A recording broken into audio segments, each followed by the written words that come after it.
Today, I was able to catch up with JP, who's been able to go from being over £13,000 in debt to now having over £15,000 saved in his stocks and shares ISA, all within the space of 3.5 years. In this video, JP will talk about how he got started with investing, what's he got inside his portfolio right now, how he was able to go from being in debt to growing his portfolio, and most importantly, why is he investing in the first place? Let's get into it. JP, thanks for coming on the channel, mate. I guess where we'll start is, how did you get first started with investing? Well, first of all, thank you for having me on the channel, Christos. I appreciate it. So yeah, I started properly investing about 3.5 years ago. For me, my biggest regret was not starting sooner. So I did dabble in investing probably around 2007. So people that are old enough to remember, maybe not yourself, certainly I was, but the 2007, 2008 financial crisis. So there was a lot of, obviously, companies that were struggling. Northern Rock was one of them, and there was talks of the government potentially bailing them out. And I thought, at an opportune moment, I would put £100 into Northern Rock. And I remember it was before the days of apps and internet banking and stuff like that. So I had to go down to my local HSBC branch, buy some shares on paper and get it all signed and everything. And I got my £100 of shares. And then about 3 weeks later, they went completely bankrupt and lost everything. Now, £100 doesn't sound a lot of money, certainly by today's means, but this was, like I say, 20 years ago. I was probably earning 12 grand a year. £100 was a lot of money to me back then. And that scarred me. And I think the general skepticism that certainly my parents had around investing and the risks around it, plus I'd gone through that experience, really put me off for a long time. And then I kind of got to my mid-30s and I really started to think about, when do I actually want to retire? Because that for me was, I'd never paid attention to it. I've been paying into a private pension, but I didn't really know when I was going to be able to retire, was I going to have enough? And I started to look at the numbers and it scared me. And I think there's a lot of British people out there nowadays that are probably in a bit of a sleepwalk at the moment, not realizing what could happen in the future, certainly around the state pension and how that's changing, becoming less sustainable. And for me, it was, I needed to do something to top that up.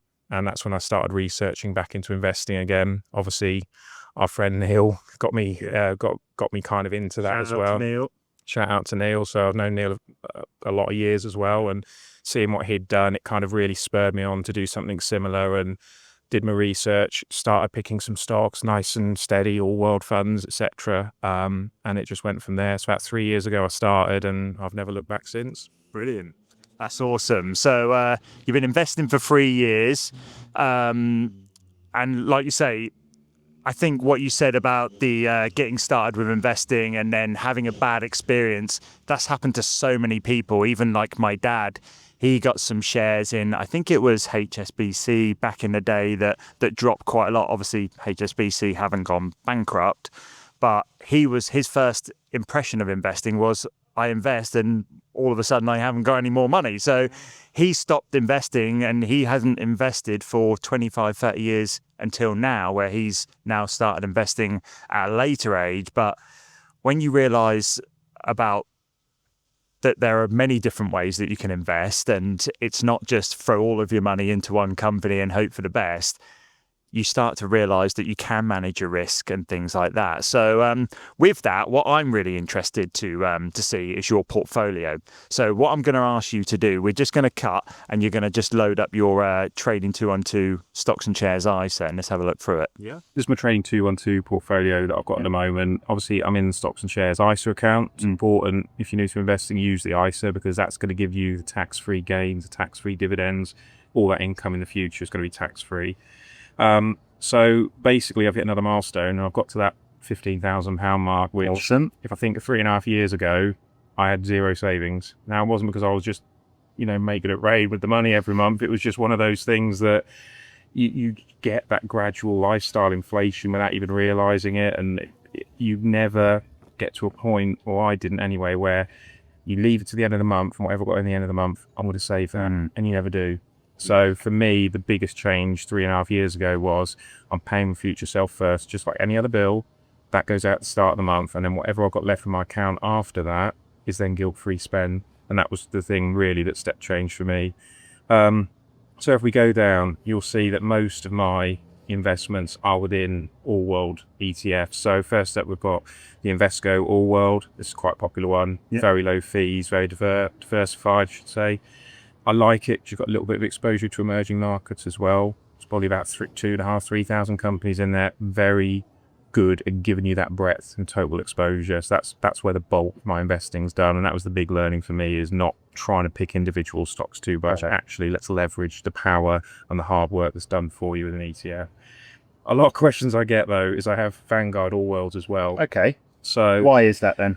the reason for it, and again, if you think about my cautious investing approach, and it's probably a little bit overkill, but I like having different fund providers. Now, if a fund provider was to have a financial difficulty or anything like that, they can't use your assets to sell off, because they belong to you, so they are protected. But I don't know how long that process would be if an institution like that had any kind of financial difficulties. So the fact that I've got it split across two different fund providers just gives me that peace of mind. It's not essential, but I think it just helps me, with my cautious approach. And I guess the great thing about this whole personal finance, doing this for yourself, it's personal. And if that's my big thing, is it doesn't matter what you invest into. A lot of people talk about, should you invest into an all world fund and an S&P 500 fund with the overlap? My big thing is, if that keeps you investing and keeps you putting money into the market and you're doing it for a long term, the likelihood is you're going to be okay. How you want to do it the way you want to do it the way that keeps you investing on a monthly basis. So yeah, I have no real issues. Yes, there's always the question of like, are you fully optimizing it? But like I say, I always look at, am I fully optimizing that gets me investing the most money I possibly can? Absolutely. And I think a lot of it as well is people can almost feel like it becomes a bit of a vanity thing if you're not picking your own stocks, things like that, or a pride thing. It's like, don't be silly. Like, do it for, like you say, do it for you. It's personal to you. Yeah, I agree. I've then got Vanguard's S&P 500. I should say these are all the distribution funds as well, because I like to see that dividend come in. I know I reinvest it anyway. But I just like that bit of motivation. Something about that coming in, isn't it? I've recently changed to the accumulating version, but for 5-6 years I had the distribution. The only reason I changed was just because I got a little bit lazy and I would forget to invest it now and then. But there is a really good thing about just seeing that being paid into your account in it. It's slightly motivating as well, isn't it? Yeah, absolutely. And it's also, I think, kind of a rebalancing thing as well. Like if I feel my weighting towards S&P 500 is a little bit too big now, I can use the dividend I get from that and put it into the all world as well. So it just helps me balance up a little bit if I want. 100%. So that's really the ETFs that I hold. Individual stocks now. To individual stocks. Now these are probably around 20%, 25% of my portfolio. I'm gradually reducing the reliance on them. So the first one we got is Google Alphabet. So I wanted a tech firm because I wanted to try and drive a bit of growth, but I didn't feel confident trying to find the next Nvidia or whatever was gonna, because we don't know at the end of the day. But Google felt to me, they're so diversified. They've got the content platforms like YouTube. You've got the phones, the Android business. Like, it's just phenomenally diversified business, and it's a reliable, demonstrated technology. Whereas, there's still unknown questions about certain areas of tech. This is demonstrated. Lasted a long time, hasn't it? Yeah. Then we've got Rio Tinto. So these are a mining conglomerate. Again, this was my early attempts at trying to build a bit of diversification before. How much you got in that one? So about £600 now. Obviously, 246 of that has been the growth I've had. So it's not, I've probably got about 300 and something pounds in there over time. Again, they pay a nice little dividend a couple of times a year, which is good to see come in. Rolls-Royce. I always do videos about Rolls-Royce, but this was just absolute luck. Now, there's a little bit of research went into Rolls-Royce at the time. I bought them in December 2022. It was post-COVID. Their aviation business was suffering. They were racking up debt, but they've got a long-term business, which is government contracts. That's guaranteed income. Okay. So it kind of felt it was going to bounce back, and it did. So how much is that one up then? It's 12%. So how many years have you held that then? 3 years. So it was December 2022. Wow. It's 3.5 years. I put 80 quid. That's what I bought. Now I've sold off £500 of Rolls-Royce shares already. So that remaining £522. £1,000. Yeah. But percent, sorry. Yeah, that's crazy. Yeah, so that 522, none of that's from the money I've invested as well. So that's all now just sat there Amazing. And when you sold that money from Rolls-Royce, did you then take that out and put that into a more diversified? So I put it back into the all world. So I kind of locked in that gain. I've still kept it in there because, again, Rolls-Royce have got other potential in their business to maybe go a bit further. See that this is something that I've spoken about a lot recently. Like, there's been such a boom in a lot of individual stocks, Nvidia, AMD, Micron. These companies are up like, well, in the last 12 months, over 100% at least. There's nothing wrong with just taking a little bit of profits and re-diversifying it into something. I know obviously it's hard to take it away because they're doing so well, but that's not going to happen forever. And the fact that you've been able to, as a relatively new investor, see that, I think that's really powerful. The thing for me, and I don't like using the synergy of GAN thing because there's too much of that with investing anyway. But my dad likes to have a little flutter on the football once in a while, and we bet on a Norwich game. So I'm a Norwich City fan from the Sins, and it was, if he bet on like a 1-0 win or something, and at half time it was 0-0, and he was like, oh, I can cash out for 40 quid. He put £10 on, he could cash out for 40 quid, and his potential winnings were like 80 quid or something. And he was like, well, I'm 40 quid up now, I might as well go for the full 80. And I was like, well, yes, but now you're placing a £40 bet to win £80. It's a different dynamic. And the same with this, I've now recovered that money I invested. I took out some gains, and I've still got money there that it's not money I've put in. So I'm happy to now speculate with that based on that. Brilliant. Realty income is kind of my dipping my toe into property. And again, they like to put in a nice monthly dividend, which is nice to see trickle in. National Grid, again, infrastructure. We're always going to need gas, electric, all that kind of stuff goes with it. Seemed a pretty solid business, and again, a nice solid dividend payer. Lloyds Bank was just phenomenal growth that we've seen, 71% up since I've been involved with them. Again, this is all the diversification. So we've got the property, we've got the infrastructure, we've got the mining, and then we've got the banking. And that was my early attempts before I was heavily investing into an all-world fund. And then finally, Legal and General that crops up the shop. Again, another dividend-paying business. Now, you'll notice at the bottom of the portfolio, we've got Global X Robotics, £12. That's actually for my followers. So I wanted to do a little bit of an experiment on the channel that says, right, I won a £10 bet with a friend, mainly to have a dig at them really. Say, how much can I grow this £10 over the next 10 years or whatever?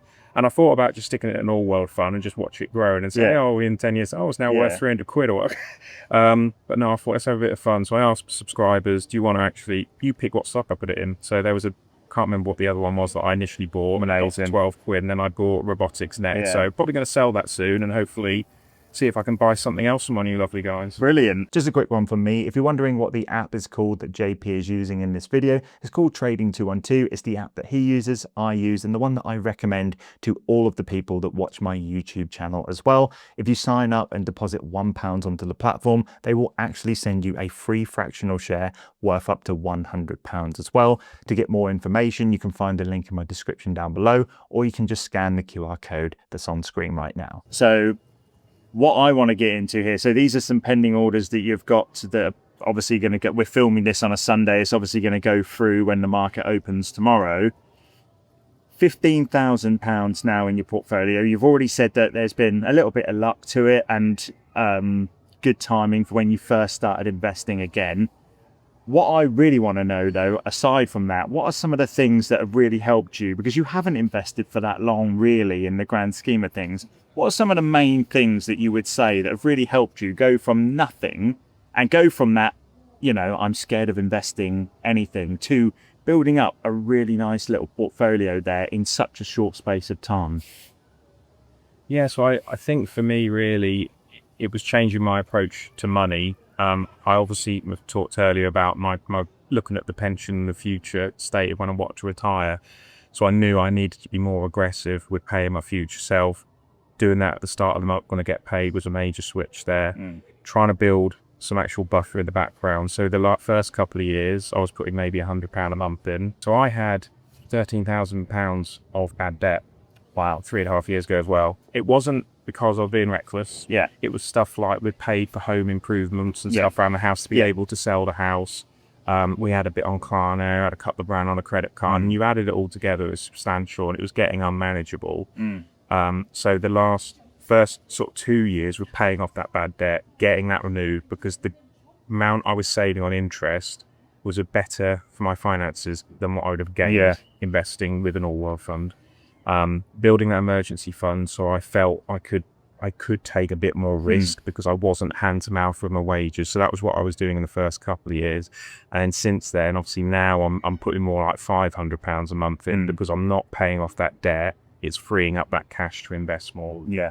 So you've actually gone, when I look at that, because you're not in debt anymore. No. So apart from a mortgage, but I would consider that a good debt. I agree. So realistically, that's not just £15,000 in your portfolio. You've gone from not zero, you've gone from minus £13,000 because you obviously, I'm guessing one of the things you prioritised was clearing that bad debt before you thought about investing into the market, or maybe a bit of a hybrid of the both. It was a hybrid for me because, again, I didn't want to miss out on any growth from the stock market, and plus I was learning as I was going. My portfolio looked a lot different back then. It was just me kind of learning as it went along, so I was dabbling small amounts of money whilst paying off the bad debt, and then I've ramped it up now that the bad debt's cleared. That's amazing. And can I just ask you, what age did you start investing? My sort of transition there was that I just slipped in. I was actually 36, so I felt, certainly when I could, a lot of people in channels now, that I started a bit late. But what I will say, because I do get people comment like in their 40s and 50s, like, have I left this too late? And I would say, don't let anything like that put you off. Just getting started, being consistent. If you look what I've gone to in 3.5 years, you can do that at any point in your life. Awesome. And yes, you're going to make it harder for yourself the longer you leave it. We talk about pensions and all that. Starting earlier is always going to be the best thing you can do. But the second best thing is actually starting, and you can do that at any age. And why are you doing it all? Why are you investing in the first place? Why are you investing £500 every single month and making these sacrifices? What are you doing all of this investing for?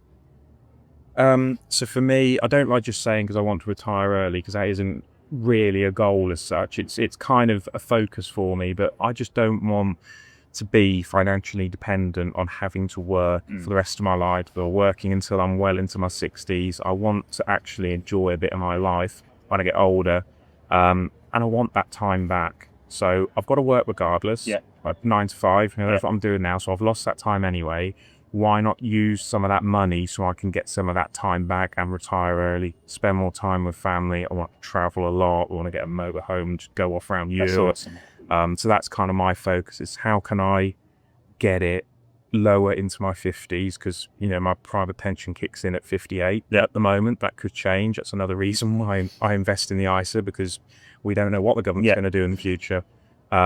So having that flexibility, having that bridge, that I'm not just solely dependent on the pension, but hopefully the more and more I can ramp this up, the more I can bring that age down. So maybe 55 could be an achievement. That's kind of where I'm trying to get to. Is that your goal, 55? I think that would be an uncomfortable stretch for me. I think it's more likely going to be something like 56, 57. But yeah, if I can get it as close to that as possible, that would be the dream.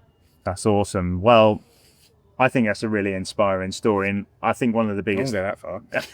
I think one of the biggest takeaways that I would take from that is that the amount of questions that I get on my YouTube channel, on all of my other channels as well, is it too late to start investing at age 30?